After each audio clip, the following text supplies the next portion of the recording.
Mizkif has a new filing where he is quite upset about the nickname. We're going to get into that today on The Legal Mindset, where we teach you to be your own judge. Of course, I'm Andrew Esquire, American attorney, and this is a Fast Facts video, the quick and dirty of the latest in legal news.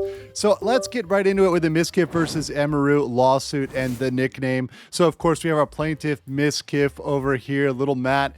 No one cares. No one cares. And he's getting into, once again, another filing against Emiru, streamer Emiru, for some of her comments on her statement that she came out talking about her experience with her relationship with Mizkif. Of course, in this defamation lawsuit, which Mizkif has filed, it's not just against Emiru, it's also against Asmongold, OTK, Mythic. But we're focusing here on Emiru because this specific motion to dismiss is the one that Emiru filed that has the most chance of being denied. It's really the one that's up in the air. So it's a very fascinating case for study of whether or not this is going to be granted and whether or not the case will go forward against Emiru. So we're going to analyze that today. But mind you that many of the pieces of evidence and statements come from Mizkif's own statements. They also come from Emiru's, obviously, statements. So a lot of these things are things Mizkif said himself. And so looking back and examining that is part of the analysis here. So let's jump right into it with this latest filing, which came out just a few days ago in the Western District of Texas, the Austin Division. You can see the filing here in the case number. Now, in his response, he focuses on really rebutting what is the weakest point of Emiru's arguments.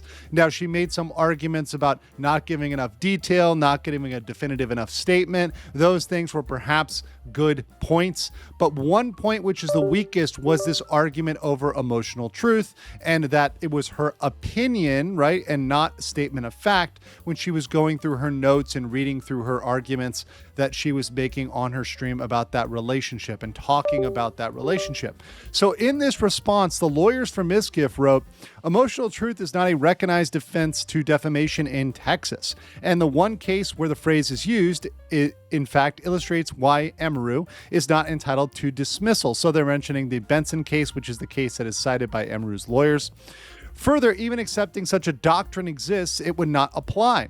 While Emiru now self-servingly claims that her comments were off the cuff, improvised, and unrehearsed, at the time she made the defamatory statements in her live stream, she admitted that they were in fact planned, scripted, and indeed vetted by counsel. And the part that jumped out to me here is the vetted by counsel. Now, this is something which I was doubting back and forth, but you do have the statements here when you look at this is from the filing itself, and these are from Emiru, saying at first, so you can see I wrote my notes, and not only that, I have even more notes. So yeah, if it seems like I'm reading a script or something, it's because I wrote super detailed notes because I wanted to make sure I didn't miss anything.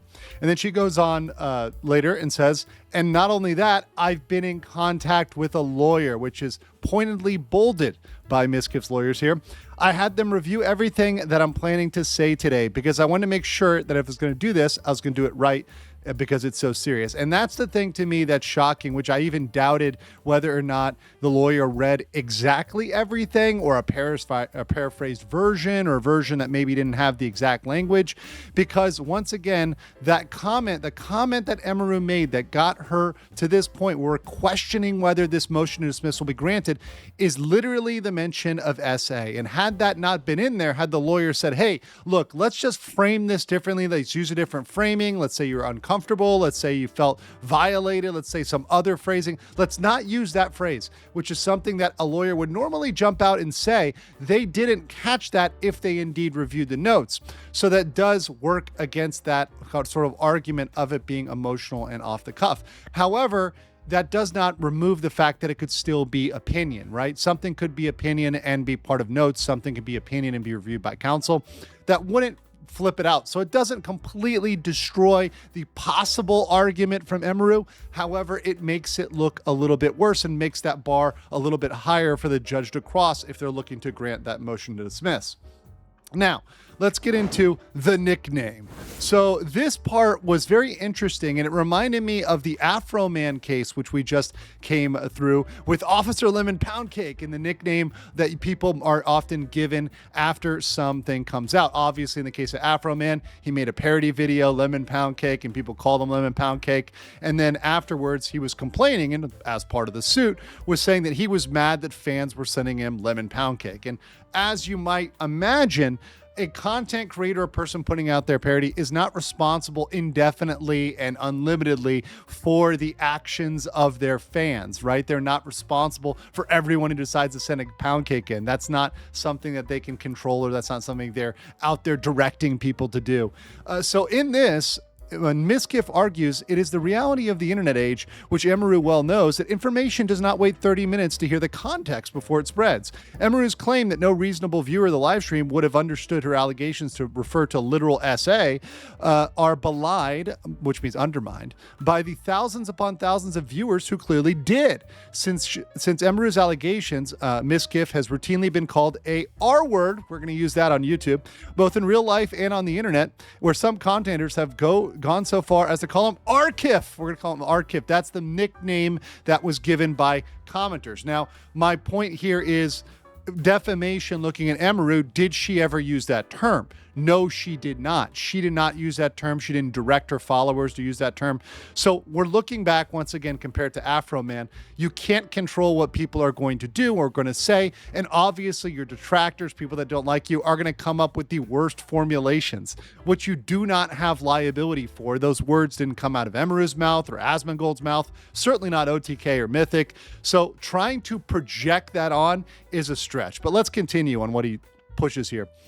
Saying, assuming that Emiru ever truly thought that no one would believe she was accusing Mizkif of an actual essay, her total inaction to correct the record after it was plain that it was the message received is inexplicable. Her refusal to issue a properly demanded retraction under Chapter 73 of the Texas Civil Code makes it clear that Emiru's intention was to portray him as a R word. She cannot now, having accomplished that end, tarnishing his reputation and taking him from the career he spent more than a decade building, claiming she never intended it to be taken seriously. So this is a stretch.